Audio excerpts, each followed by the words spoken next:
Right. You should be pretty good now.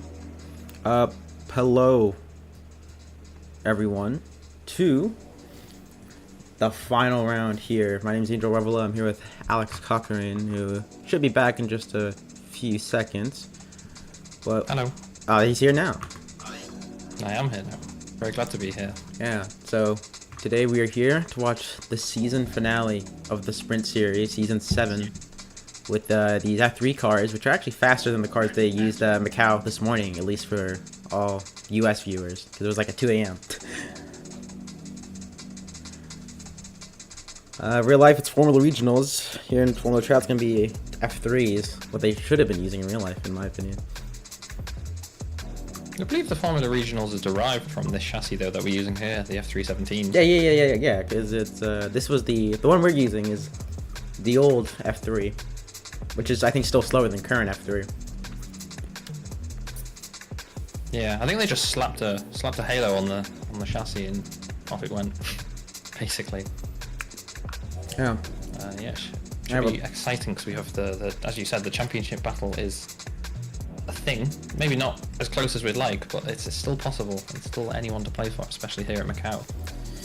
Yeah, Cody Lawrence, Steve Stevenson, both younger GP drivers fighting for the championship. Coming into this final round, 35 points between them, and it's going to be 40 points up for grabs in total. And they've been basically fighting with each other the whole season. They're basically on pace with each other, so it's going to be interesting to see if we get to see the championship fight, realistically speaking, happen. Yeah, I mean, it's always, a bit of a letdown when you do look at the point standings, because it is, I think, 38 points, is it? 35 points. 35. So, it's there's possible. 40 points to score here, so it's definitely possible, and it is Macau, so if anything is going to happen that's kind of crazy, it's going to happen at Macau. It's, very, very high-speed track, very dangerous track. Sim racing, you don't have to worry about that so much, but you can still get, track blockages, and it can just put you out of the race on lap 1, so will be interesting to see who comes out on top. I mean, obviously the favourite is going to be the leader, the championship leader, Lawrence, but could be Stevenson, you never know. Yeah. Well, obviously also we have some midfield battles going on. I have to pull up the Sprint Series standings again. But yeah, we have Yeah, absolutely. I mean, sorry, just the thing that is worth mentioning, there's the new team today. I think it's Ice Flow Racing. It's just Ice Flow, I believe, is the name of the team, but I guess it's Ice Flow Racing is an acceptable term for them. Yeah, I believe it is a fully French team, correct me if I'm wrong, which is good to see. Last season we had Impact Blue, which was a fully French team, and now we have Ice Flow to join alongside them as another fully French team. Impact Blue, of course, going very well around here last season, scoring a 1-2 at the final round in race 2 here at Macau, so could be a repeat of that. And as we transition now to the start of qualifying, I think they're the first ones to actually come out. And actually, no, there's a few people ahead of them. Do you know the lineup? I think it's who we're watching right now: Thomas Gauthier and Kosin and Hugo. Yeah, so it's a 4-driver team. I've not practiced the pronunciations of their names, I'm afraid. So it's definitely Hugo, Max, Thomas, and someone else. And I believe they are all here today. It's a 4-car team. Obviously 3+1 in Sprint Series, with one being the reserve driver. I think that's Hugo here as we're watching now.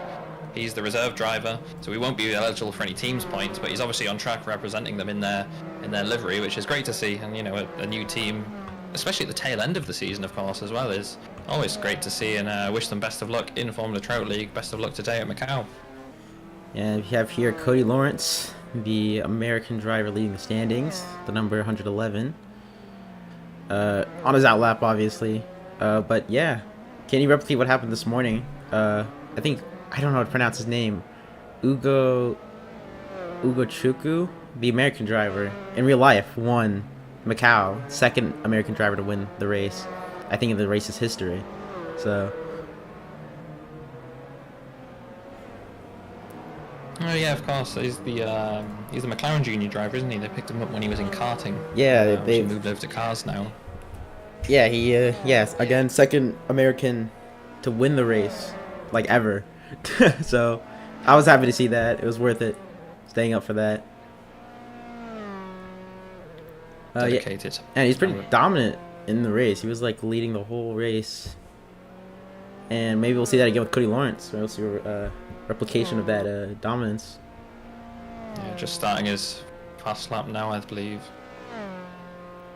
Yeah, he's gonna hand into the slight band of turn 2 in a couple seconds time. Do we know what lap times we're looking for the session? It's always difficult at Macau. I believe it's around 2:06 is the peak lap times, but we'll see what they actually do in quali, because it's, you know, it's a tricky track. I know last season I think the times were quite a lot off quali, but hard to say. And I think the Impact Blue guys actually managed to get, I can't remember which one it was, if it was Antoine Bunn or Kevin Vanett, but I think one of them was P2 on the grid ahead of Stevenson. So it'll be interesting to see if they can replicate that. Yeah, let's see if Cody Lawrence can set a time. Set the benchmark for the session. I'll see. Everyone's basically going green. No one set a personal best yet. Everyone's on their first laps. But Kevin Vanett currently has the fastest first sector out of everyone who has gone through the first sector. That could change though, in just a few seconds. But yeah, no, it actually seems he's keeping that fastest first sector. So I think Impact Blue had a good Macau GP last time. They may have another one again, from the looks of it. But it's early days. Yeah, I mean, if anyone remembers that last season race, it was Stevenson crashing on the last lap, which actually gave them that 1-2 finish. But the thing is, they were up there on pace all race long. You know, in quali, as I said, they did well, and then in the actual race itself, they were there when it mattered. And as Cody locks the rear going through the hairpin, just gets it around. I don't think that was on purpose though. Yeah, almost hitting the wall at the it's like the Macau hairpin. No, it's not Macau. It's like Mecca hairpin or whatever. Melco? The Melco hairpin, there, yeah. Basically, permanent yellow flag zone because of how tight the radius of the corner is. And now he's going into the last turn, R-bend. Let's see what he sets. The time leaderboard, 2:07.3. 7.3, but Stevenson right behind, 6.6. Yeah. Stevenson ahead actually at 2.6.6, yeah. Yeah, behind on track, I should say. Oh, behind on track. Just neck and neck, really. Yeah, this leaderboard does not want to appear for some reason. I don't know why, but we'll keep you updated. Max Cosin P3, Vanett P4, Gautier P5, Hugo was P6, gets overtaken by his teammate Thomas Gautier. Bunn 8th, Clark Hughes 9th, actually 10th. Yeah, I think he might have messed up his lap. Michael goes P8. Marshall Hubert, my bad. Marshall, I believe. Yeah. A lot of drivers in the 208s. Vanterland for Infoward in the 208s as well. So the ice flow guys and Vanterland all in the 208s at the moment. Times will probably come down, but there's only 6 minutes 40 seconds to left. It's quite a long lap here. Yeah, no, in real life, it's only like a 12 lap race in real life for the F4s.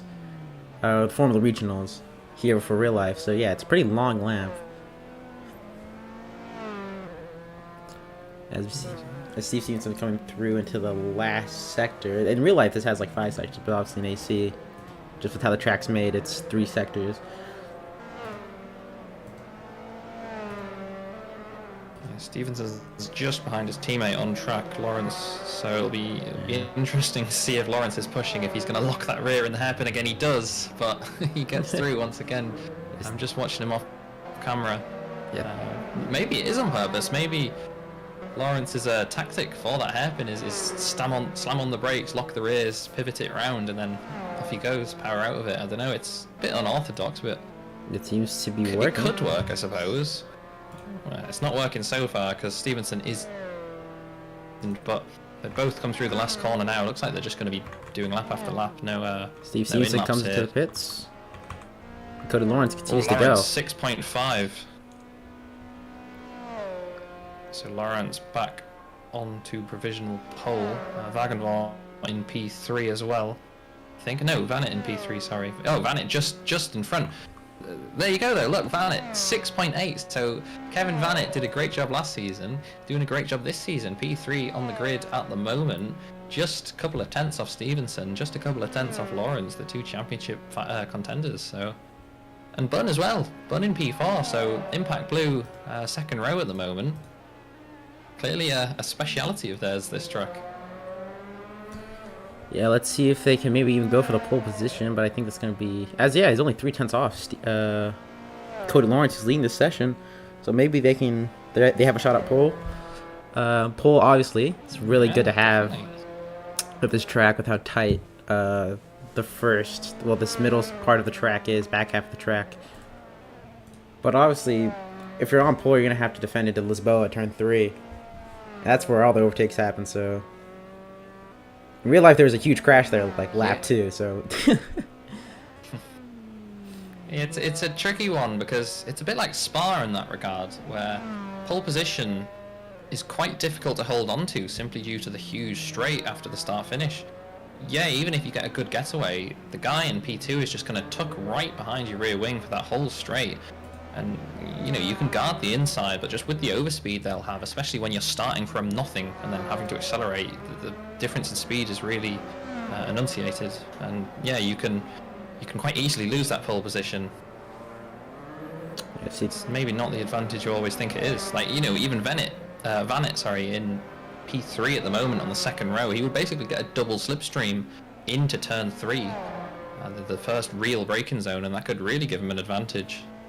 See what he can do, though, as he comes through the final few corners. I think Lawrence is about to cross the line, too. Let's see what he can set. As we watch Vanet come through the R bend. Not getting... Lawrence was no faster. Yeah, Lawrence has improved. Maybe Vanet improves? I think just slightly, actually, might have just improved. Yeah, he improved to a 2 minute 6.8.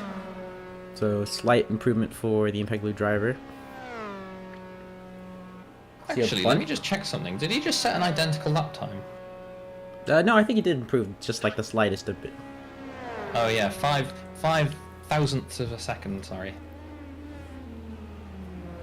Definitely an improvement though, but yeah, Bunn behind improved too, so both Impact Blue cars into the 6s. Clank Hughes, obviously the infield driver who's missed quite a few of the last rounds, so good to see him back. Clank Hughes in P5 at the moment with a 207.3, but Stevenson is out the pit, so he's going to be setting his last lap of the session just in the dying minutes of the session, and Cody Lawrence is still going around pounding on those lap times. He was slow last time around, I think it was a 207.4, but maybe just a bit of a slow lap so he can build back up to it again. He's definitely pushing now, but he's not really beating his time. 43.9 in the first sector. Stevenson 43.9 in the first sector, and Kevin Vanet 43.7 in the first sector, so Vanet's really pushing here. Yeah, I think Vanet may have a good attempt for pole, as yeah, he set a purple first sector, coming out of, I think, just coming out of I keep forgetting their names. Lisboa.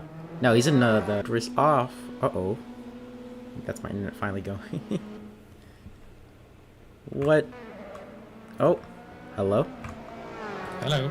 I believe you may have dropped out briefly, but welcome back. Yeah. I'm back. Kevin Vanet, though, about to cross the line, racing towards our bend. Let's see if he can get a good exit. Cody Lawrence goes faster, I think. Cody Lawrence does go faster, yeah, 6.5, 2 minutes 6.5. See if Kevin Vanet can improve, though. Goes with the P2. Just behind. What can Stevenson do, though? He's coming through the last corner now. He's up on his time. Yeah, this is the man trying to get pole position from his teammate. Give himself the best shot at winning this championship in the sprint series. And no, he doesn't improve. 50 seconds to go. Stays at a 2 minute 6.6. You can set another lap, though. There's still 40 seconds left in the session, so Lawrence, Vanet, and Stevenson all have one more lap before the check flag's out. Bunn is in the pit lane. Hughes is still on a lap. Wagenvort's still on a lap. Yeah, watching Cody Lawrence. Cody Lawrence is 2 tenths up on his first sector now. It's going to be a purple first sector if I check the log time. Yes, it definitely is. So he is very much trying to get this pole position and secure it to give himself the best shot at the championship. Kevin Vanet doesn't improve on his first sector, and don't think Stevenson Kevin Vanet's out. He's slow. He's backed off. Well, Stevenson and Lawrence still on a lap. Well, I won't say Vanett. Yeah, Vanett slows down. He's back into the pits. That's his qualifying over P2. I just hope Steve Stevenson doesn't improve. But Steve Stevenson has a personal best first sector, not a purple one though. But he's 2/10 up roughly on his delta, but it has just dropped down significantly from what I'm watching. Cody Lawrence is his personal best delta. It's around a 10th right now, roughly. As yeah, he's kind of I think he did it again there. He's like locked up the rear and just pivots the car. Yeah, it's definitely a tactic. Don't see Stevenson doing it though, so it's definitely unique to Lawrence, not to Younger. But Stevenson 2/10 up on his time as well, so Lawrence is faster.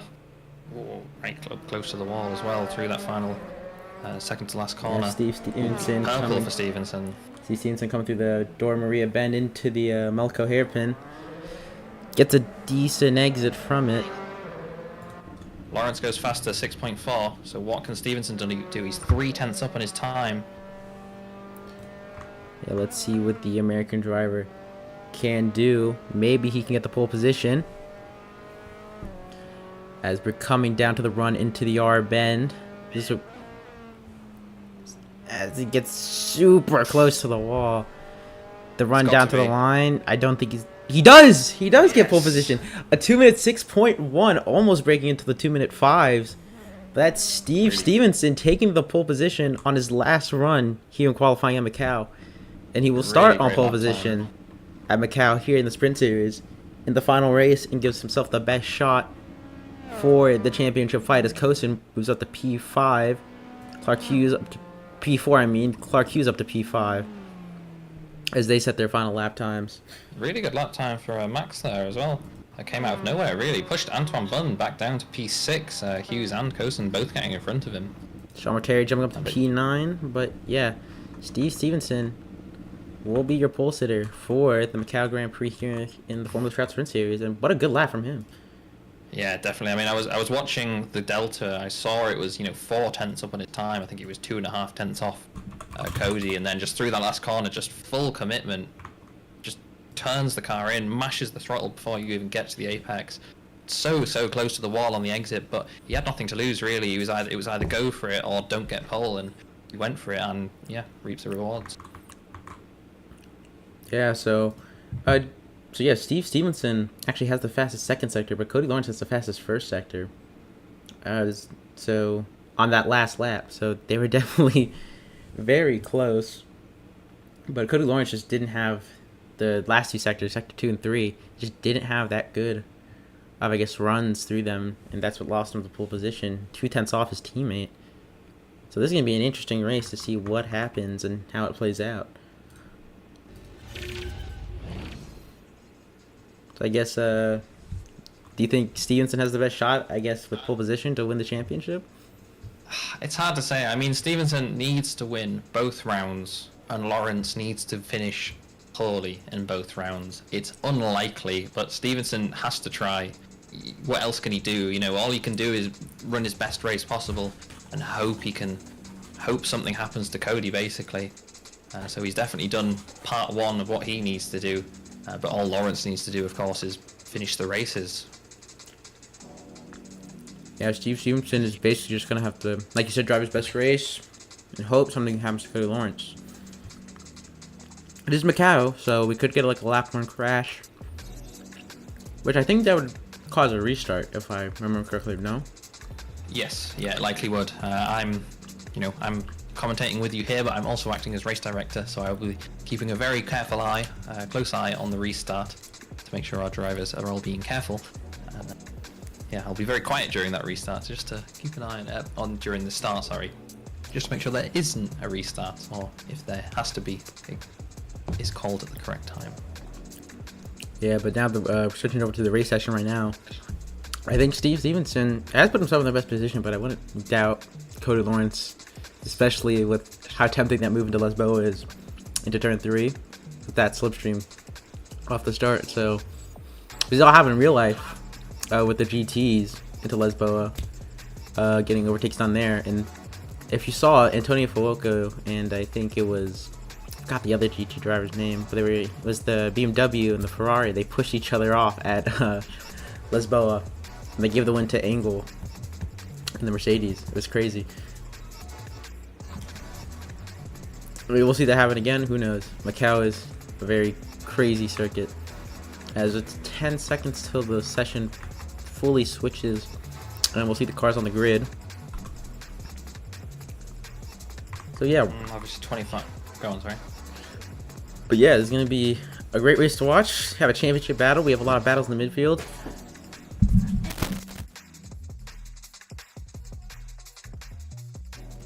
So a lot of battles in the midfield, and a new team to here in Macau.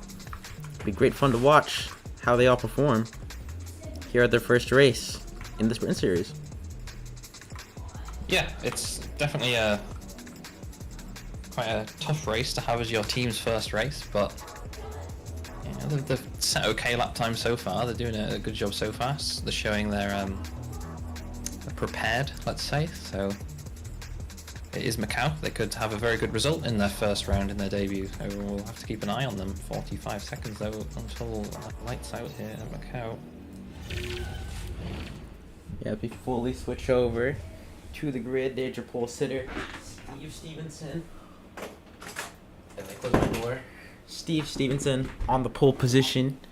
His teammate in the 111 Jungle GP car, Cody Lawrence, a fully American front row, which I'm very proud to see. Kevin Vanant in P3, and as we talk about that new team and seeing how they're performing, Max Coast in P4. We saw him in the Premier Series test race just a few weeks ago, but as the 6 red lights here in the Assetto Corsa turn on, the Macau GP and Sprint Series will soon enough start. Let's see which way this championship battle goes. The way of Stevenson or the way of Cody Lawrence, as it's lights out and away we go for the Sprint Series race here at Macau. Stevenson seemingly gets a good start, a bit of a jockey in the midfield, as that's the M4 car just kind of getting a bad start in the back in last place. But they're side by side going into turn 2, this slight bend. Let's see if Steve Stevenson can keep the lead, but I think Cody Lawrence has just edged ahead. They're side by side through the bend. I think Cody Lawrence has just gone ahead, as that's the impact blue. I think Kevin Vanant's going to have to defend, and I think he might even think of a move. They're almost 4 wide going into Lesbo, but no, 2 of them back out, and it's younger cars leading the field, as I think that is Stevenson getting ahead. I think that may be a crash. Yeah, that is a crash. Kosen behind. He has spun contact with multiple cars, as he's still kind of hanging on and being hooked by that in-forward car. But as it stands, Steve Stevenson keeps the lead here at Macau. Cody Lawrence leads. Yap Weidenworth's 3rd. And Belma for the new team is 4th, taking his teammates of Kosen's position. Vanek got caught in that though, and he's down to P6. Marteri's in P5 after starting, I think, P8. So, bit of a crazy start though. Thankfully, we didn't have what happened in real life with multiple cars just getting caught up in that barrier at Lisboa. But a good start for everyone. Not the cleanest, but I think everyone's still racing at this point.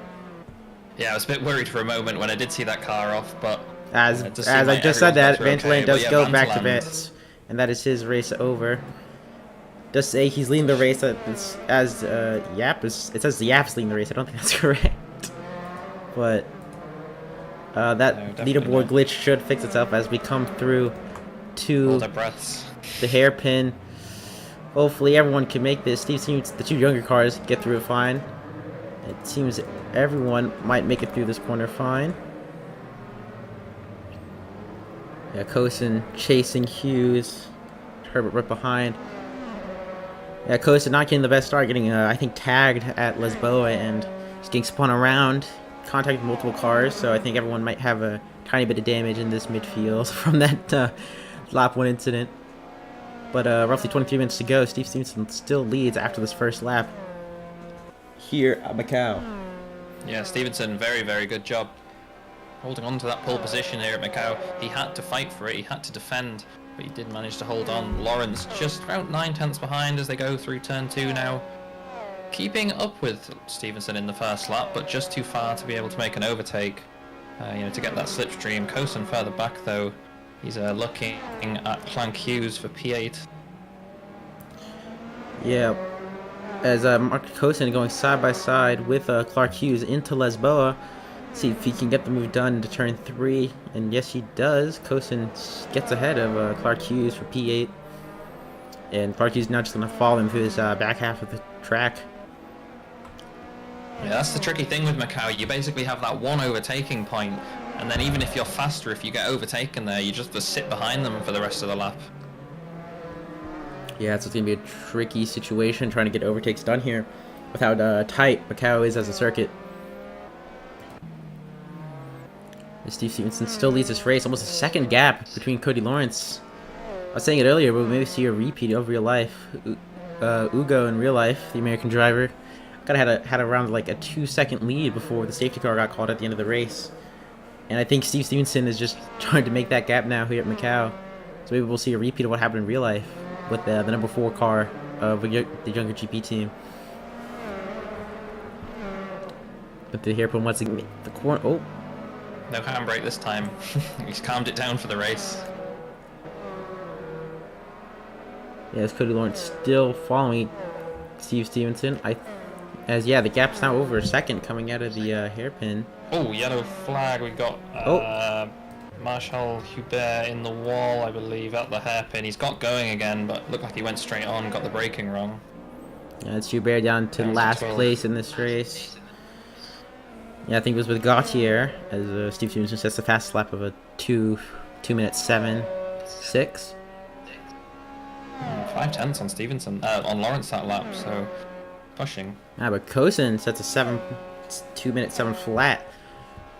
So he is pushing too, and clearly shows he had the pace. He was P4 at the end of qualifying and at the start of this race, but sadly that lap 1 incident caught him out, and he got spun, which relegated him to P9, but he got past Clark Hughes, which put him in P8.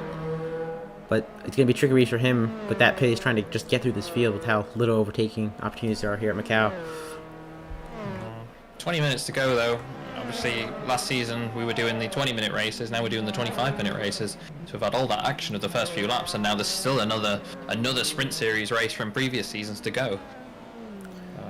There's definitely time for him to make those positions up. And the gaps actually aren't that big on track. Going from about P4 to P8 is about 3 seconds, so very close between them in the midfield. Yeah, Steve Stevenson, I think he's a pretty comfortable lead this whole race. Well, so far, and he's just extending that gap more and more by each corner. So I think if he just... The thing to recognize though, Lawrence doesn't need to overtake him. He doesn't need to race his teammate. All he needs to do is follow him, take home P2. I think he can win the championship at this in this race if he finishes P2. Correct me if I'm wrong. Yeah, I could do the math of that right now real quickly. It would be a bit of a struggle trying to do the math and stream at the same time, but actually I could just make a copy of this sprint thing I have. I think it's the wrong standings I have actually pulled up right now. I'll have to put up the standings real quick. But yeah, I think if he does finish P2, Cody Lawrence would win the championship outright. If I just did the mental math, as obviously it's 40 points up for grab, but it's 35 points between these two drivers fighting for the championship. If he does finish P2. I'm going to revise my previous statement though. I said Lawrence doesn't need to push. He's not pushing. He just needs to follow him around. He's just set a 7.3. Stevenson set a 7.5. So he's gone faster than his teammate. So he's not cruising. He is going for it still. Yeah, I think currently, did someone add? Oh, I guess it is the right stand. I think someone. Oh no, never mind. So I have the standings up right here. Yeah, it's a 35-point gap between these two leading the race, and obviously they remain championship contenders. I think, yeah, if Cody just wins this race, it should just be done. It should just be like that. His championship to win. Sure, he'd love to take the win when he takes the championship, though.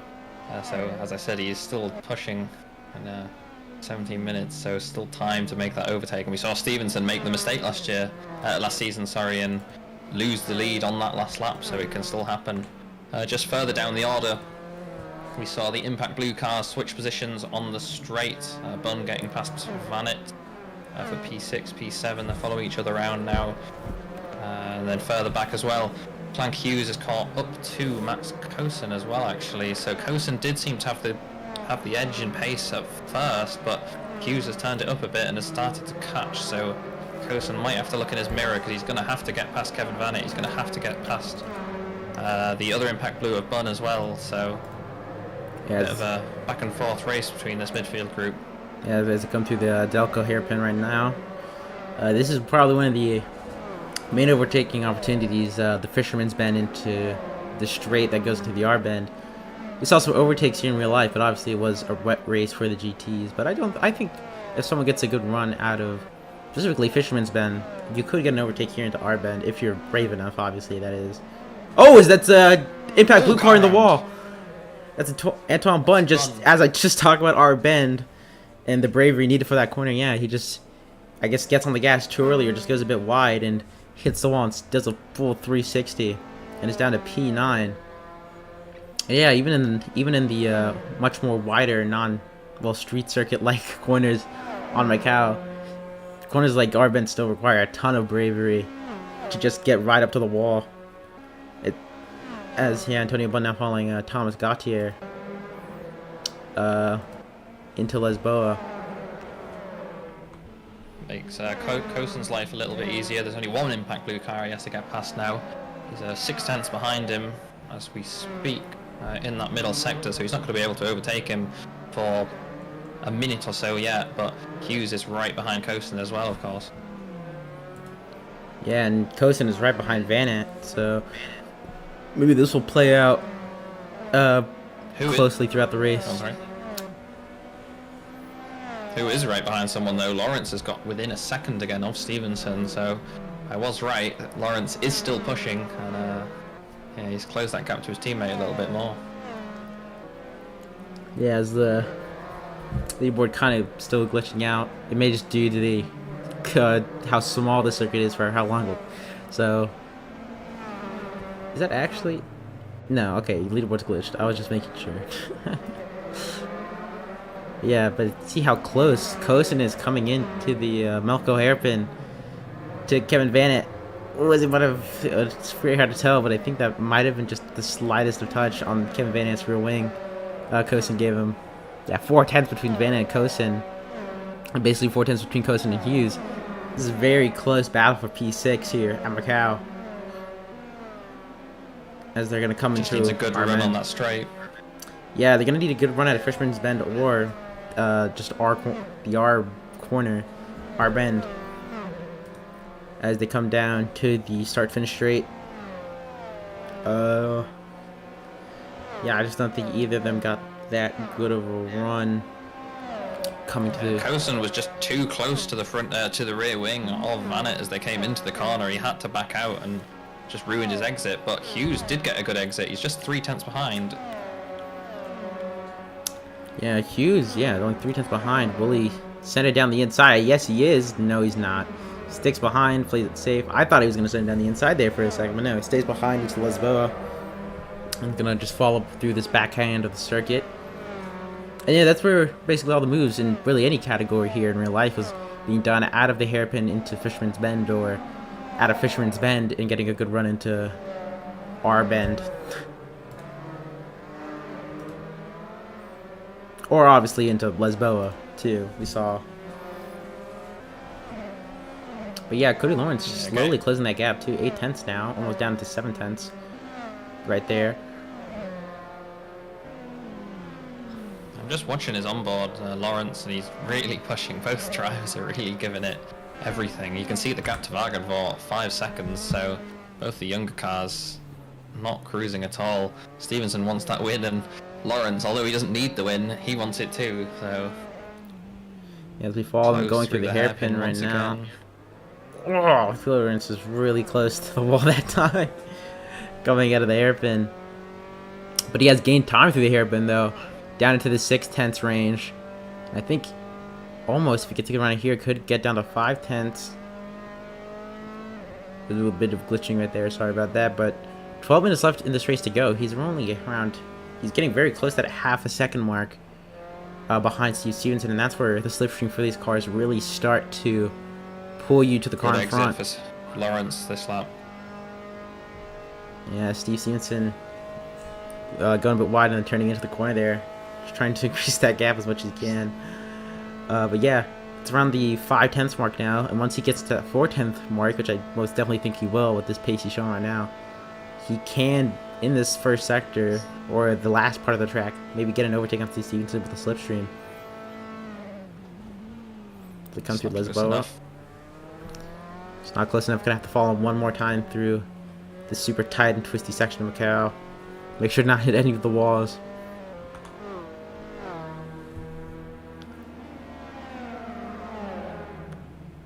Does look like that Stevenson might be running slightly less aero than his teammate Lawrence, because although Stevenson did have a bad exit through that final corner and Lawrence seemed to have a much better drive onto that straight, Stevenson, although lost a bit of time, it kind of balanced itself out by the end, and even though, you know, Lawrence would be getting that slipstream, it just wasn't enough, and Stevenson kind of just ended where he's left off, ended where he started at the end of the straight, so middle sector could be what makes the difference. Yeah, it's almost like, I know I'm bringing it up a lot, but the GTs, obviously, that BMW had a big straight advantage, but the Ferrari GT with Fuoco had a just insane pace in the middle sector. Obviously, it was a wet session for the GTs, but yeah, you can get really close through this middle sector, but if the car in front just has, well, just better straight line speed, it's very hard to get an overtake done here at Macau. Cody Lawrence has slightly dropped back a bit coming into Fisherman's Bend. On 8/10 again, he's at compared to Steve Stevenson. But someone who is catching up to the driver in front of Sean Morteri, catching up to Hugo Bellinsman. Moriarty. Huh? Moriarty. Moriarty. Oh yeah. Sean Moriarty. Catching up to Hugo Bellmans? Bemelman? Bemelmans? Bellmans? Oh, what was that? I think it was. You'll have to message what your how to pronounce your name correctly, please. Yeah, Moriarty did have a good exit and was quite close, but he's dropped back 6/10, 7/10, so not having that straight line speed. Lawrence has dropped back as well at the front, 1.4 seconds now, so Lawrence not able to keep up with Stevenson this lap. Yeah, maybe a bit of overheating in the tires. We do know that's a bit of an issue with these cars if you don't manage them throughout the race that well. So we're watching Sean Morteri follow Moriarty. Hugo Moriarty. You gotta keep catching me on that, or else I'm not gonna learn. Just further back as well, Max Cosen is still behind the Impact Blue of Vanit, so not able to overtake. He's just getting bad runs onto the start-finish, onto the straights, and then in that middle sector you can't overtake. So unless he kind of makes a lunge, gonna be stuck behind the French driver for quite some time. Yeah, it's very those runs out of the last corner and into and getting that slipstream into Lisboa really important if you want to just start making moves at this track, because really there's no real good place to overtake besides turn 3 at Lisboa or out into or out of our bend. So as we're still following like Sean Moriarty. Hughes might have just rear-ended Cosen under the yellow flag at the hairpin there. I think he got away with it, but looked like there was a bit of contact between those two. Yeah, I wish I had a like a gear zap or something pulled up, or like a speedometer for these cars. I want to see how slow they actually go to the hairpin. Because for fun, these guys go pretty slow. You have to slow down a lot for the hairpin. I think it's like, I forget how much they slowed down in real life in one of the regionals. I think it was like almost like 40 or something like that. They slowed down to. I'll tell you now, Astor Young is just going through at 45 kilometers an hour approximately. Yeah, alright, that seems about right, yeah. Yeah, it's very slow. They have to basically almost stop the car to get through that. Obviously, also, these cars don't have, as Sean Moriarty hits the wall a bit there, I think. Yeah, these cars, sadly with AC, you can't affect the steering ratios without basically changing without going into the files and having everyone re-download the mod. That's a bit of a pain. So it's just the stock steering ratio for these F3 cars.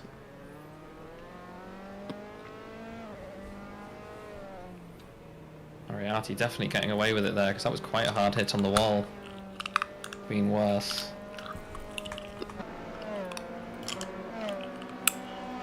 Watch Max Cosin. He is only 4/10 behind Kevin Vanett coming through this middle sector. This is where he catches. Every lap I'm watching Cosin's on board, and he gets so close to Vanett through this sector, and then he just loses it throughout the rest of the lap. You can't really follow through the through the hairpin and then through the final few corners. If he is close, he's too close, and then the dirty air just washes the front end out, and he just loses the time onto the straight.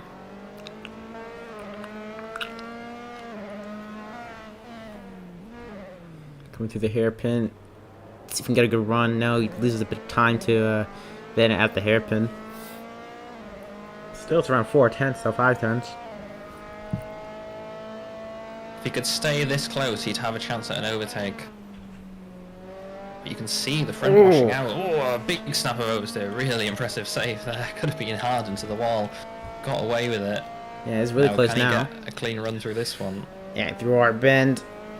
Get close to the wall. Let's see if he can get the slipstream to work for him.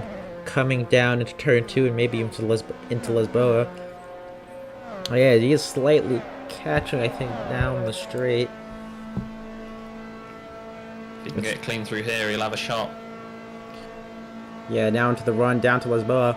Kevin Vanett defends the inside. Max Cosin goes around the outside. Let's see who can stay ahead going into turn 3. Max Cosin breaks a little later. Yeah, he gets the position around the outside into Lisboa. That's a good move for Max Cosin. Just complete Very break. well done.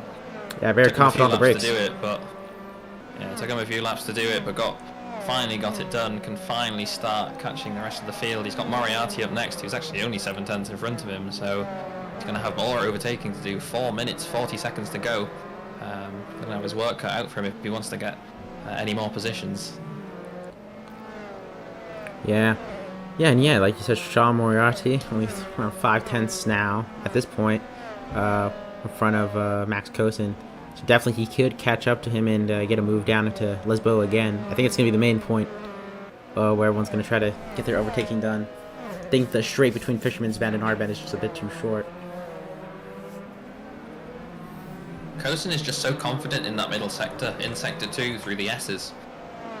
You know, he's as confident as the best of them, as Stevenson and Lawrence, but in this midfield pack, there's nothing really you can do. Oh, as Moriarty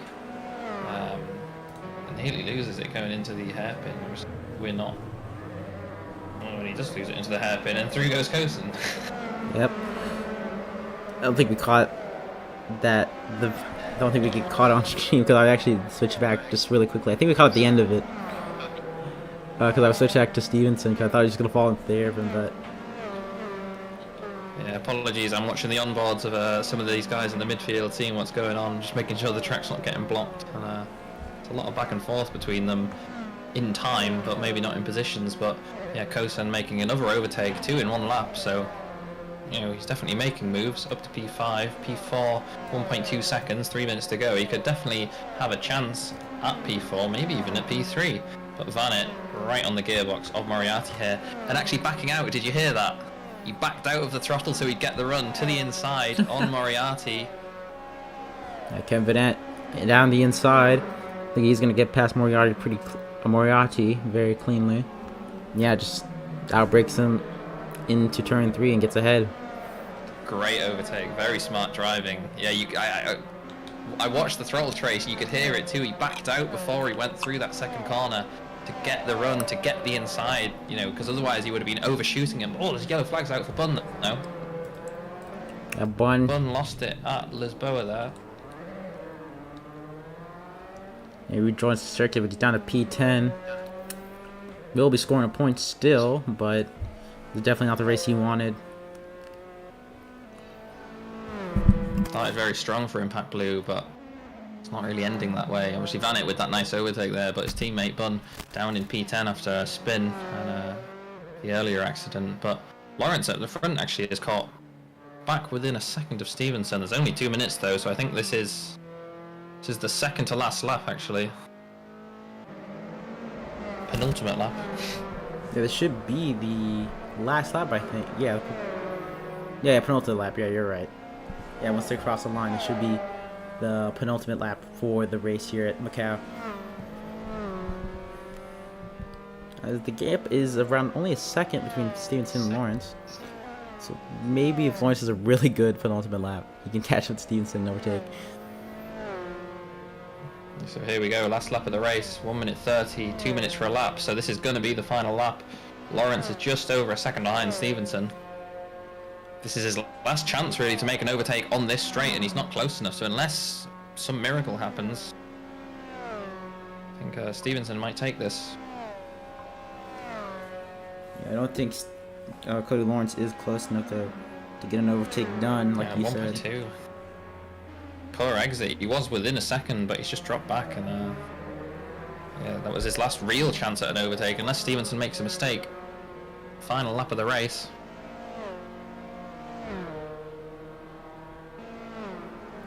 Yeah, Coulson as well wasn't able to get past Hugo, so Coulson in P5, that was his last time into Lisboa, and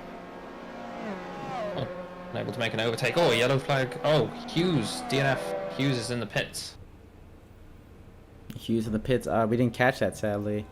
What happened to Hughes? Maybe contact with the wall? Yeah, not sure. Just retired from the race. I think it might have been contact. He was not running badly, but yeah, that's his race over. Will be classified. 8% distance, but disappointing end for the Infoward driver. But up front, Stevenson, checkered flag nearly out. It should be out in just a few seconds, the checkered flag. There we go, checkered flag. Stevenson just needs to hold on for a few more corners. Ooh.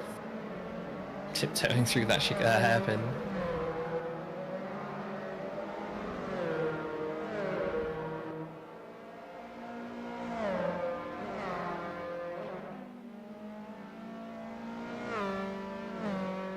Stevenson then, penultimate corner. Just one more to go, but it's not enough. Lawrence is in P2. It's all Lawrence needs for the championship, so Stevenson wins here at Macau. Lawrence in P2 though, wins the championship with 1 to go. Great job from him, but further down the order, sorry, I don't think we've got it on the stream. We were watching Stevenson, of course, but Coulson right behind Hugo Bemelmans there, but not able to do it. So Wagenvort in P3. Bemelmans does take P4. Coulson, good recovery up to P5. Kevin Vanet P6. Moriarty P7. Thomas Gauthier just crosses the line now in P8. Antoine Bonne, a bit disappointing for him in P9. And a bit further for Marshall Hubert to go and Ars de Jong. But, you know, eyes on Lawrence. He is the champion here in the sprint series. Yeah, thank you for calling that, because I couldn't had to do something real quickly, but yeah. I guessed. Yeah, I was very silent there for a second, so sorry about that, but yeah.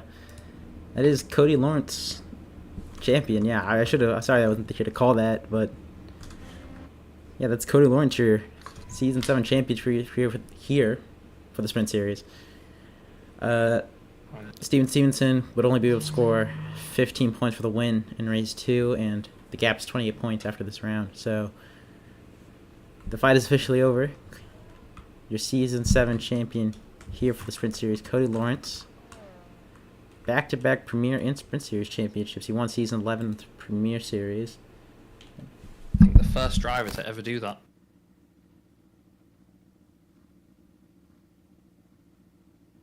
Although Stevenson may have done it. I don't think it was sprint then, though. It was something else. It was, you know, had a different name. So I think Lawrence is the first to do that properly. But yeah, very, very well done. I said, no problem. Not being there at the start, I guessed. I don't do the upbeat stuff so well, as some of you are aware on the stream. But I try my best. But yeah, Stevenson takes the win here at Macau. Lawrence P2, but with it, the championship. So As I said, 1 to go, and Lawrence got it done, so very well done for him. Wagenbot in P3 as well, good finish. Wagenbot always goes well around Macau. Yeah, showing it here just with experience, patience, you can get a good result. And of course pace. Wagenbot, very fast driver in the infield.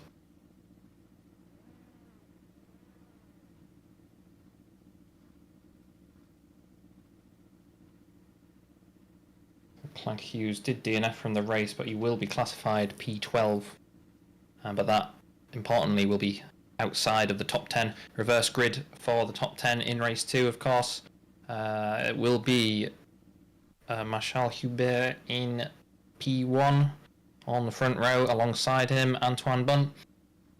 Thomas Gauthier in P3, Sean Moriarty P4, Kevin Vanet will be in P5. I think I've missed a number here. Max Coulson in P6, Hugo Bellmans in P7, Wagenwald will be P8, and then Lawrence and Stevenson will round out that top 10 group in P9 and P8 for race 2. That will be the grid in 30 seconds. Yeah, so I'm going to ask you if you could call the start for race 2, because I got to do something. So would you mind doing that? No problem. No problem. Or I'll wait like a few seconds to make sure my car is not on the grid for the start, but yeah. Congratulations, Cody Lawrence, for the championship. I had to do something that just popped up. I'll be back in like 2 minutes. Yeah, of course. Alex Cochran will call the start here for you. For hopefully we're watching the right car. Let's hopefully, as I back to pits. Hopefully the focus car doesn't end up in the wall after turn 1. I think I should be watching the leader. Yes, I am. So we're going to switch back to the race session. And Alex Cochran will call it while I have to go do something, so good luck. Make sure it's on the stream as well.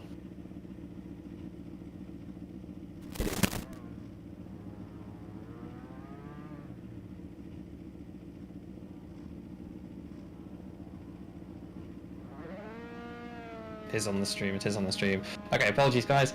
I will, as Angel said, I will be calling the start here. Marshal Hubert on pole. Apologies if I'm getting your name wrong. Antoine Bon in P2. Thomas Gauthier in P3. And then Sean Moriarty P4. That's the top 2. Kind of the ones to watch for the start. As mentioned, this huge straight here, you get a really good getaway and you can just, you know, jump 2-3 positions, especially if you're running low aero.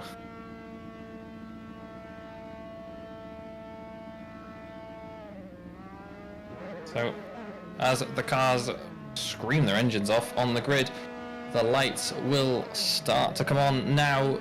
3, 4, 5, 6 lights here, and away they go. It is a good start out front for Hubert. Tucks in behind the Impact Blue car, but then the other Ice Flow car 3 wide as they come through turn 1. There we go, the leaderboards come back up now. So Antoine Bunn holds on, well, doesn't hold on, sorry. Oh, and there's a crash in the background. Unable to start race 2 here, but Antoine Bunn on the inside as they come down to Lisboa. 3 wide, 4 wide even, as they come through the corner. That's one car going deep. One of the Ice Flow cars goes off. That is Gauthier off at Lisboa into the runoff area. Bunn holds on to P1 after getting it at the start. Bellman's in P2. Max Coulson in P3. Marshal Hubert in P4. Disappointing start for him. Wagenwald P5. Moriarty in P6 as they all follow each other through this slow middle sector. Just a snake of cars coming through these twisty corners. Unable to see around the next one. Ooh, a snowed Jaeger. That's Arster Young comes together with Stevenson further down the order. But as we keep following Marshal Hubert in front, we can see in the background the younger car going for the overtake. Unable to do so. Vanet though getting in front of Arster Young further back, but Antoine Bunn 1.7 second gap already, so it's looking good for Bunn. In the background there we saw the CRG of Moriarty going for the move on Wagenot and pushing Wagenot into the wall. And has allowed Stevenson through as well. Lawrence in P8, Stevenson in P6. Coulson further up, looking for a move on teammate Bemelmans into the hairpin. Hopefully they all get through okay, but we're going to keep our eyes on Marshall Hubert. Antoine Bunn in the lead though, coming through the final few corners now, just ahead of this group of ice flow cars.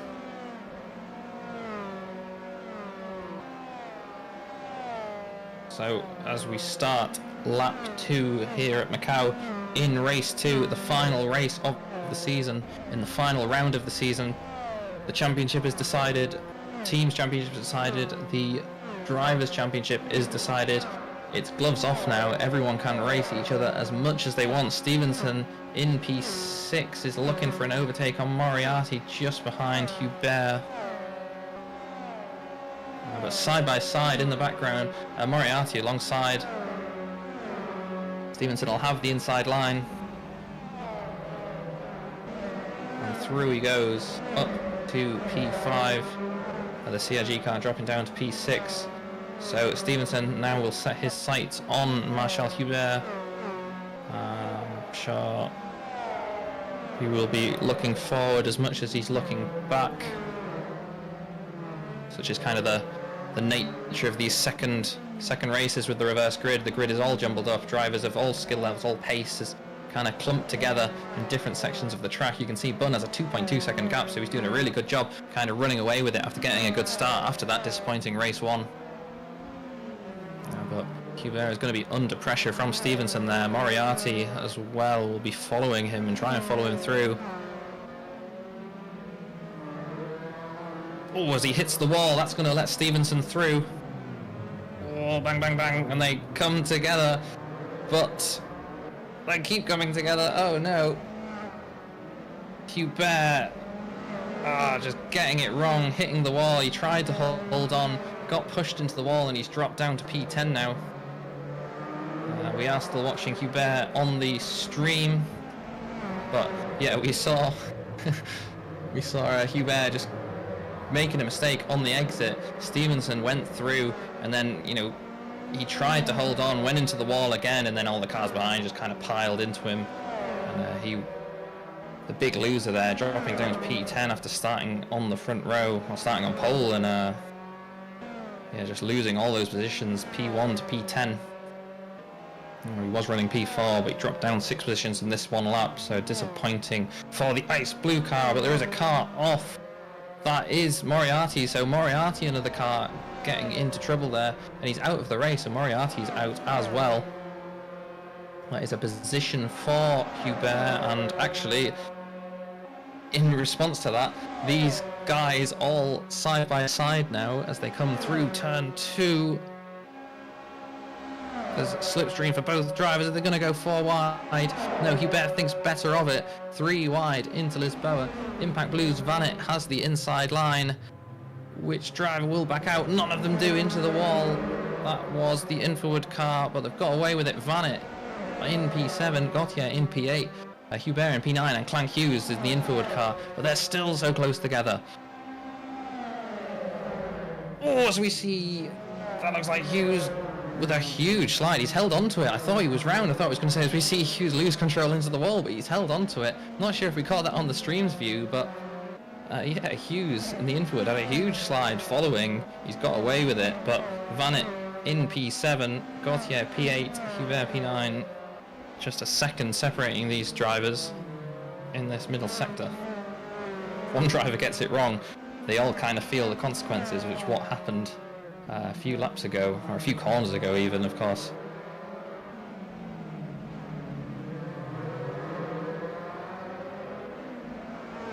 So I will kind of give you radio commentary on the rest of the field. So Antoine Bunn then in P1, he's still got P1 after taking it on lap 1 from Hubert. He's 3.2 seconds in front of Max Coulson. Max Coulson in P2 now. He's made a few overtakes. He's overtaken Bemelmans, and Stevenson has kind of stagnated with his push up the field. Wagenvort in P5. Bemelmans though, at the front, just as I'm watching him, has lost the rear of the car, and that has allowed Stevenson through. It has also allowed Wagenwald through, and might allow Lawrence through as well. He's just a bit further back.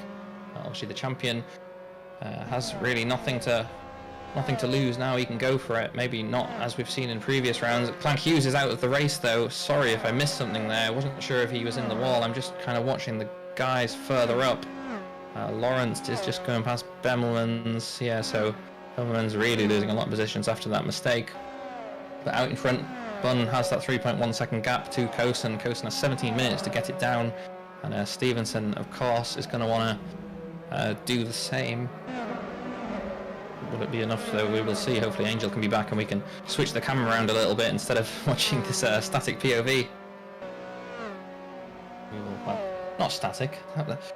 Don't mean it that way, Marshal Hubert. You're definitely moving, but being focused on the same car, of course, is not ideal.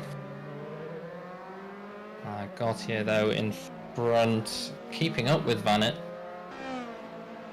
So Vannet kind of making a good overtake. Well, a good defense, a good overtake. Not really sure. There was the big group of 4 cars, and he was the car that came out in front of that group in P7. But Gautier's keeping up with him here. So he might have to think about looking in his mirrors if he can stay close as he gets onto the straight.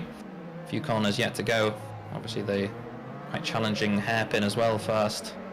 Hubert's following them around. He might pick up the pieces if something does go wrong with those two, as does so often happen at Macau. I can think in years gone you had, I think Hakkinen and Schumacher, you know, obviously very well-known drivers in Formula 1, but I think it was at Macau they raced each other and had a very similar incident to what Angel was describing previously, where they come together and it allows someone else to take the win. And, you know, the record books, they don't show that Schumacher won Macau, they don't show that Hakkinen won Macau, they show that, I don't know, can't think of a driver, Danny Juncadella, he won Macau 2013, I believe. Not quite the same time period, but, you know, that's just the way it goes at Macau. It's such a difficult track. Yeah, with our continuing radio commentary, as we wait for the cameras to switch, we have Cody Lawrence just setting fastest lap of the race there in P5. He's chasing down Wagenvort for P4. 7/10 as he comes through turn 2, but he's not close enough to make an overtake this time around. He'll have to follow him around again through that middle sector, through the twisty corners, before he can have another true chance at an overtake. Obviously, if Wagenvort makes a mistake, you can capitalise on it, but it's unlikely, and especially from a driver as skilled as Wagenvort.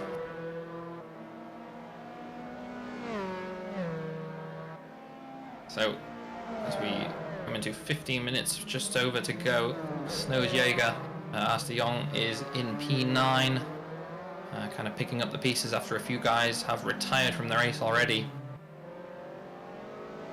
Hubert, after starting on pole in the reverse grid race, made a little mistake, kind of got swallowed by a load of cars and has dropped down to P8. So disappointing for him. Thomas Gautier as well. I said he was keeping it with Van. He's started to back off now, 1.5 seconds, so he's lost a little bit of lap time, but still within touching distance if the Impact Blue car makes a mistake, of course. And then further up we have Lawrence, still on the gearbox of Wagenvort. He's still following him through this sector 2. He has to wait until he gets to the end of the lap to have a true attempt at an overtake. Wagenvort then, while he's holding on, the cars in front getting further away. Stevenson is 4 seconds in front of Wagenvort and 3 seconds to Cosen. And then Cosen is actually now 2 seconds behind Bunn. So Bunn did have a 3-second lead after those first few laps. Did have a 3-second lead only a lap or so ago, I believe. But yeah, Cosen is seemingly the faster car at the moment. Bunn starts the 5th lap of the race, yeah, and Cosen was 9/10 faster. But then Stevenson was a 10th faster again, so both drivers are closing in on Bunn. Both coming closer to the Frenchman in the lead of the race, who can't remember if it was Bunn or Vannet that took the win last year, but in the final race of the final round of last season, we saw an Impact Blue car take the win. Will we see it this time? 30 minutes to go and we'll find out.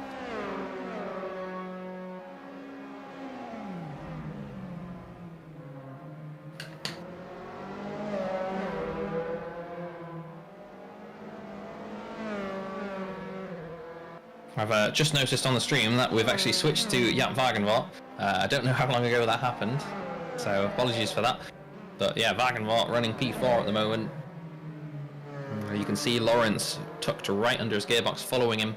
I said he might have an attempt at an overtake last lap when he gets on the straight. He wasn't able to do it, so he's going to have to follow him around yet again in this middle sector. He had a little look a few corners ago to show, you know, I'm in your mirrors, I'm going to be overtaking, and he does it again there, you see, but he's not close enough. You can't make an overtake there, not at Macau. It's too risky, too dangerous. The braking zones aren't long enough.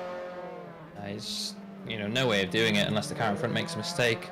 Speaking of mistakes, Marshall Hubert is pointing the wrong way further down the field. The yellow flags are out, but he gets going again. Still in P8, so little off-track excursion or in-wall excursion for him there, but he's got away with it. Will Wagenvort get to keep this position though? We'll see. It's a good exit for Lawrence through that chicane, through that hairpin. I keep calling it a chicane. It's a hairpin. It's definitely a hairpin. Not seen any chicanes that type before. But as they come through the final few corners, Lawrence tucking behind the rear of Wagenvort. Gonna want to get a good exit as he comes through the last corner. He's short shifting a lot. You won't be able to see it on the stream, but I can definitely hear it. I'm watching his onboard, and you can hear how much Lawrence is short shifting on these straights. Must be a tactic of the younger cars, but he's getting closer. He's getting closer. Gonna come through the second corner here. Tucks behind the rear wing. Jaap to the inside. Lawrence switches to the outside at the last second. He's in front in the braking zone, but can Wagenvort be later on the brakes? Both cars stopping as hard as they can, side by side. Wagenvort still has the inside. Will he back out? Oh, he really tried not to. He tried his best, but Lawrence with a fantastic overtake around the outside. He was the last on the brakes out of those two, and he did manage to take that position. Obviously, Wagenvort trying to hold on. He was kind of alongside into Lisboa, and did kind of come out side by side, but he just had to back out for the next right-hander afterwards, which was the right thing to do, because if he didn't, there could have been an almighty crash between those two. But further up the field, unfortunately, we're going to have to switch back to radio commentary, but Max Kosen has caught right up to the back of Antoine Bunn. They're just coming into the hairpin now. Kosen, it's a permanent yellow flag zone here. He's not able to overtake there, so he's just going to have to sit behind and try and maximise his exit. I'm sure if it wasn't a yellow flag zone, he definitely would have tried to make an overtake, looking at how close he was, but it was not close enough. Well, it doesn't matter if it was close enough. You can't do it. It's a yellow flag zone, but he was close enough on the exit. He's just 3.5 tenths behind, coming into the last few corners. Right on his gearbox. We saw before Kosen was struggling to keep the car close through through these fast corners. Yeah, he gets it a little bit wrong there. He's just a little bit too close as he comes into those corners, because they're very high speed, they're very fast, kind of blind apex. If you get it wrong, you'll hit the inside wall. If you get it wrong, you'll hit the outside wall. And you know, when you're following another car through, the dirty air really hurts you. And Kosen is just too close to Antoine in front. He's just too close to the rear wing, and you get the front end washing out. Obviously, the dirty air of the car behind, the car in front, it gives you an advantage in the terms of the slipstream. But as soon as you get to a corner, the front end just has no grip. And in corners like that, which are very important aero corners, you just can't get the exit. So he kind of needs to just back off a little bit, you know, back off, lose the time, and then get a better exit through the corner to be able to make the overtake. Because every time he's close like that and the front end washes out, he loses time. The time just falls away from him. He gets a poor exit from the corner, and then by the end of the straight, Bunn is 5 tenths ahead when he could have been, you know, 2 tenths ahead going onto the straight if he just backed off and was 6 tenths ahead before the straight. It's kind of like a game of chess in a way. Thing is, I'm sure Bunn is kind of aware of this though, and he can take it easy in a way, and Kosen just has to kind of react to him. But Kosen is so close to Bunn here. He's so much faster in this middle sector. It's amazing. It shows the skill of these drivers that they're not colliding, because Kosen is just, his front wing is basically in Bunn's rear. come into the hairpin once more. Kosen's not able to overtake her. It's a yellow flag zone. Oh, and they come together. Kosen just tapping the rear of Bun. Stevenson is now looming behind as well, the 9/10 from Stevenson, but Kosen, he's going to have to try again. He's going to have to get a better exit, what he was unable to do the lap before. We saw in race 1, oh, it was a big snap of oversteer as well for Kosen. We saw in race 1 that Kosen was struggling with similar. It took him 4 or 5 laps to get in front of a slower car, just because he was too close through that final corner to get a good exit, but he has definitely got a good exit this time around. Bun is going to have to be looking in his rear view mirror. He's going to have to try and defend, because there's no way he's going to be able to hold on unless he does something smart. Kosen and Bun side by side here after turn 1. We switch to them now, thank you Angel. So Kosen has got the overtake, but he's going to have to re-defend because Bun could come back at him. He comes to the inside. Bun on the outside, he's later on the brakes and he holds onto the position. Bun unable to do anything. As I said, all Kosen needed to do was get a good exit and he would have been able to make the overtake, and that time around he was. He got such a good exit, in fact, that he was in front of Bun before turn 2. I think Bun might have tried to back off a little bit to, you know, swap the positions around and maybe try re-pass him into Lisboa, but not able to do so. Bun tried his best, tried his hardest, but Kosen into the lead here at Macau, 6 minutes to go. Stevenson as well is, of course, now right on the gearbox of Bun too. So, you know, Bun couldn't hold on and let Kosen through. Can he hold on? Stop Stevenson from overtaking. Got 6 minutes and 30 seconds to go. 2 minutes a lap approximately, so 3 or 4 laps, but Stevenson is so close behind him, and this is really important for Kosen, of course, because Kosen has that position now. He can run away, he can build that gap, and Stevenson is going to want to get this overtake on Bun as soon as possible to prevent that gap getting any bigger if he wants any chance at the win. Through the hairpin they go. Stevenson still close behind Bun. Will Stevenson do what Bun cannot? Will he get it done? Do what Kosen could not? Will he get it done in 1 lap? And this may be very smart driving, although it may have not paid off. Bun has just backed off and let Stevenson through before the straight, so it looks like Bun is kind of learning from his mistakes here. And Kosen's lost it coming into the last corner. So I was just singing his praises. He was just saying how he's building that gap. Stevenson is now in the lead. Bun has actually got back up to P2. Kosen throwing it all away after getting it done. He's dropped down to P3. He's going to have damage. Heartbreak there for Kosen. Stevenson then in P1. Yeah, what I was saying, looked like Bun backed off. He learned from his mistakes. He learned that, oh, well, if he gets in front of me, I'm not going to be able to get it back, so I'll let him through before the straight, and then maybe I'll have the slipstream and be able to make the overtake. It's not worked out for him, maybe because of Kosen losing the car there. Maybe it threw him off a little bit. Or, I don't know, maybe Bun was just letting Stevenson through. Maybe he was just acknowledging that you're the faster driver, I don't want to get involved in an accident. Not sure, hard to say. I doubt it, because these are racing drivers after all, and I wouldn't do that in my shoes, even if I knew the driver behind was faster. Because, of course, I'm always the fastest driver on track, regardless of what's happening. But yeah, Bun maybe trying something clever there, maybe trying something different. It didn't work out, which is a shame. But Stevenson up into the lead, and what is a shame, of course, for Kosen, losing the car there through the last corner. You know, I don't know if he hit the wall, don't know if he just spun the car around himself, but allowed Stevenson through and Bun through. Will he be able to re-pass Bun though? 4 minutes to go. And Kosen's just so close. What did I miss? To the back. Hello, welcome back, Angel. Yeah, sorry for taking so long. took the lead. Kosen took the lead, overtaking Bun after a couple of laps behind him, but then he's lost the car out the exit of the last corner and has dropped back down to P3, allowing Stevenson through into the lead. So a lot of action here. 3 minutes 40 seconds to go or so. Yeah, seconds the gap between P1 and P2. But yeah, this is the battle going on right now. Kosen and Bun for second place. Yeah, so Kosen has already passed Bun once. He lost the car. He's going to have to do it again. But he's very close here, so I think he might be able to. Yeah, coming down the main straight now, past this start straight line. See if we get a good run into turn 2 and out of turn 2 and into Lisboa. 3 minutes left to go. I think he's gonna get side by side right now, actually. No, 6 behind. Oh, but I think this might be a bad line for Antonio Bun, though. And now they're going fully side by side.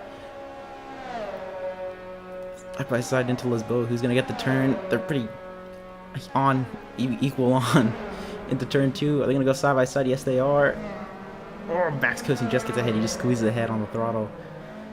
Really good overtake. Bun had the inside, and he was, Bun's gonna fight for it. You could see, but yeah, Cosin was just that much later on the brakes. They went side by side. He got a good exit, and he's repassed him again up to P2. Will he be able to do anything about Stevenson? 1 second is the gap. 2 minutes 40 seconds to go. So I think this is the penultimate lap, actually. Yeah, I think this might be the final lap, or it may be very close. It could be the second to last. It could be the penultimate. Be very close to call. Penultimate for sure, because it's 2 minutes. 2 minutes 6 is the lap time, and Stevens not even to the hairpin yet. So oh yeah, this is right. the penultimate lap. There'll be one more after this one. One more go into Lisboa, and if he's not close enough, which it doesn't look like he will be, 1.1 seconds. Yeah, what happened to you guys in the back? I may have missed that because I was like running around. But say again, sorry. what happened to the help Hugo, Clark Hughes, and Moriarty? Good question. Clank and Moriarty had incidents of their own, I believe. I'm not sure what happened to Bemmel and... There's Hubert's in the pits. I don't know how long he's been in the pits for, though. I can see a minute 30 left to go. Considerable amount of time. Down to the run of R Bend. Steve Stevenson still holding lead, and yeah, this is going to be the final lap, which then the checker flag's going to be called, and we'll finish this final season, not final season, this 7th season of a Sprint Series. Hopefully there's more Sprint Series to come.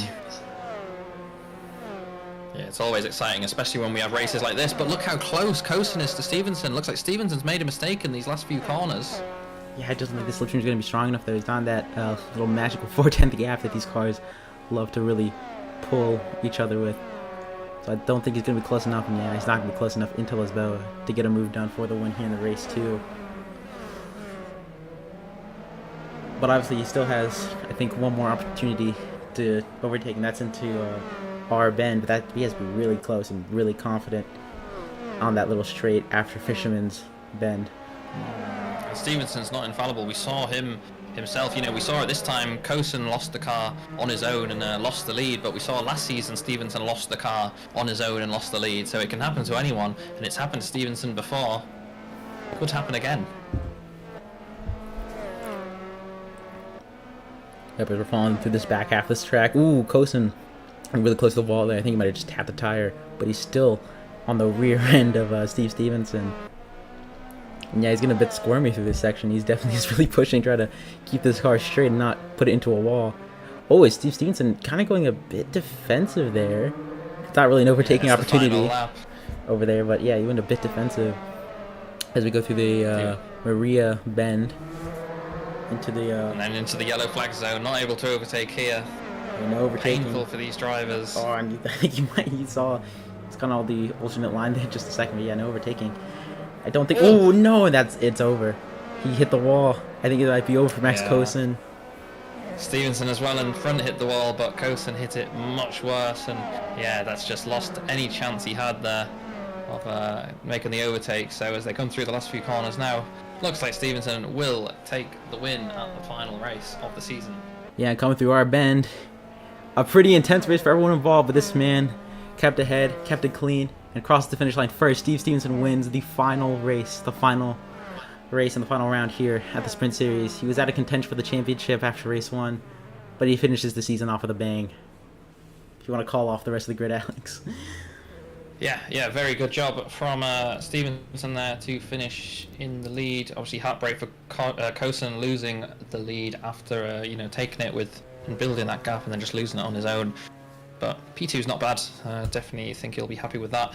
Antoine Bunn in P3. Impact Blue. He led the race in the start of the race, but just fell back.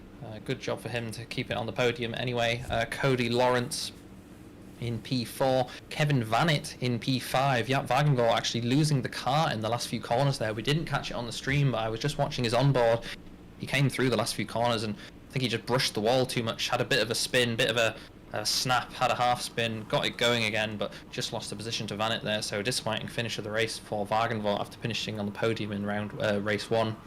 Thomas Gauthier in P7, and we have Ars de Jong still yet to finish. He's just coming through the final few corners here, but he will be classified P8. Marshal Hubert not finishing. He may be classified, although he's been in the pits for a very long time, so it might actually be a DNF there for the Ice Flow car.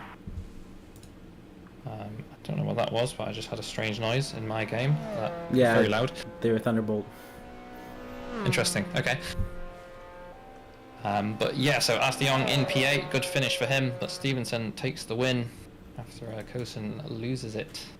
I'll have to say, was kind of, yeah, you missed it, but Kosen, he overtook Antoine Bonne, built, a 2-second gap in 1 lap basically, but then coming through the last corner, he just got it all wrong, lost the car, let them both through again, and then he had to overtake Bonne, but was unable to overtake Stevenson. Very well done, regardless though, for all drivers, and obviously special congratulations to Cody Lawrence, the championship winner here in the Sprint Series. Sprint Series Season 7 champion. As you mentioned, he was the Premier Series champion last season, so he's back-to-back Premier Series and Sprint Series champion, which, as I said, I think it's the first driver to ever do that, so massive congratulations to him. Massive congratulations to everyone on the grid, obviously Younger for winning the team's championship.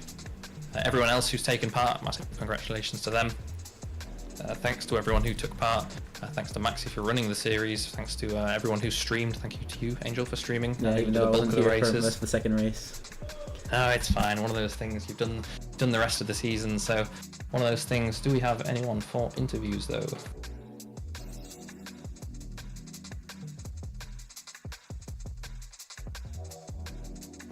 Like we might have Cody Lawrence. Yeah, stick around. It sounded like I was ending the stream there, but I was just saying thanks to everyone after a very successful sprint series. But stick around. We'll have the interviews. We have Cody Lawrence, the championship winner, Season 7 championship winner, who we will bring across shortly.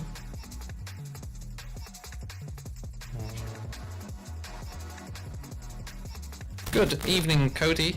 Massive Hello. Congratulations. You are the Sprint Series Season 7 champion. Didn't exactly go your way. No wins here tonight, but I'm sure that doesn't matter. You're the champion. Tell us how it feels.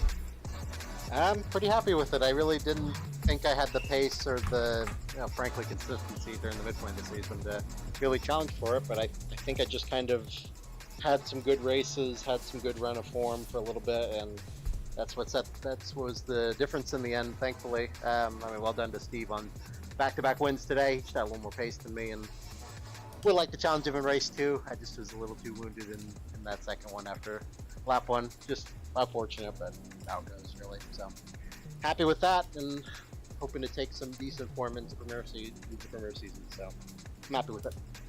Yeah, of course. I mean, you've definitely taken the momentum from the Premier Series into this series. You won the championship in the Premier Series. You've won the championship here in the Sprint Series.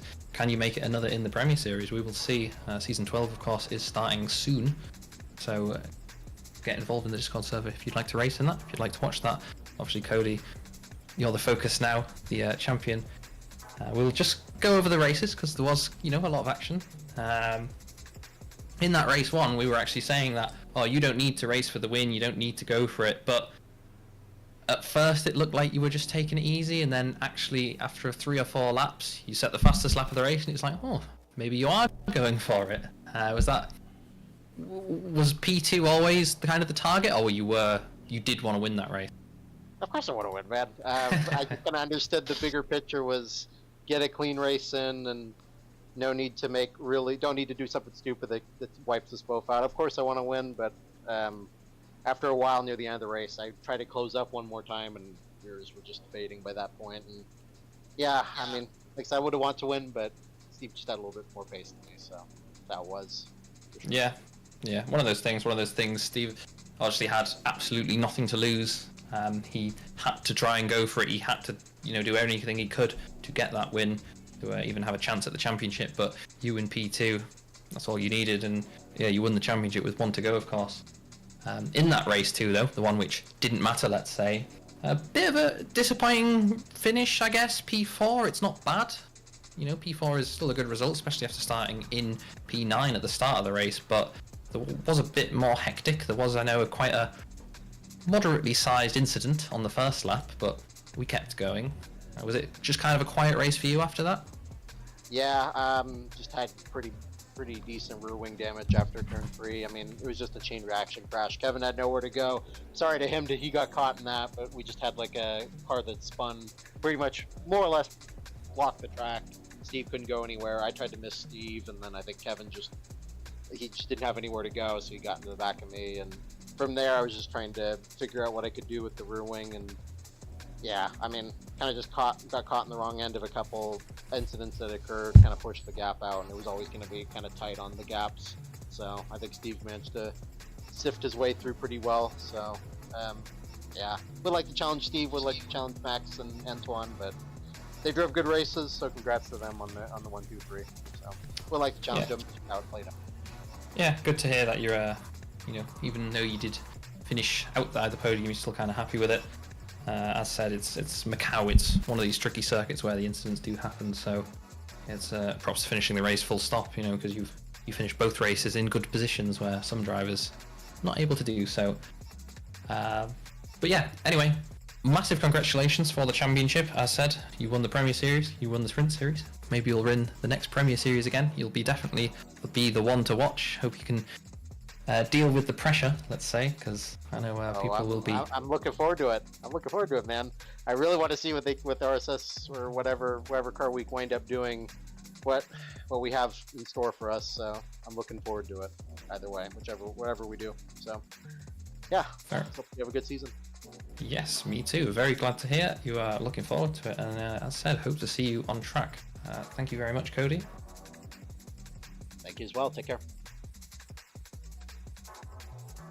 Right, so that was Cody Lawrence, the champion here in Sprint Series, the only one who wants an interview here today. But nonetheless, congratulations to him for being the Sprint Series champion.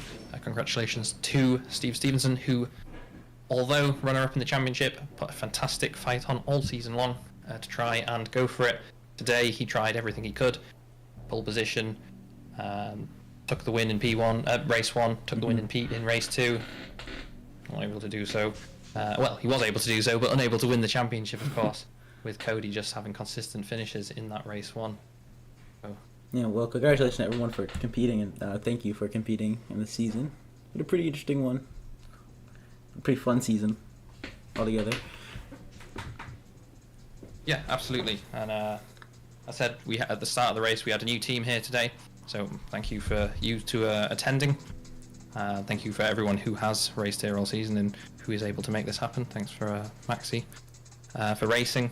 Thank you for Maxi for racing, but also thank you for organising the series. He was unable to make today because I think he was being away and unable to miss the last round, which is a bit of a shame. But yeah, Maxi kind of spearheading the Sprint Series in Formula Trout, keeping it going for the last year or so. Well, yeah, year or so really since we've had the Premier Series. So thanks to Maxi and, as I said, everyone else who helped.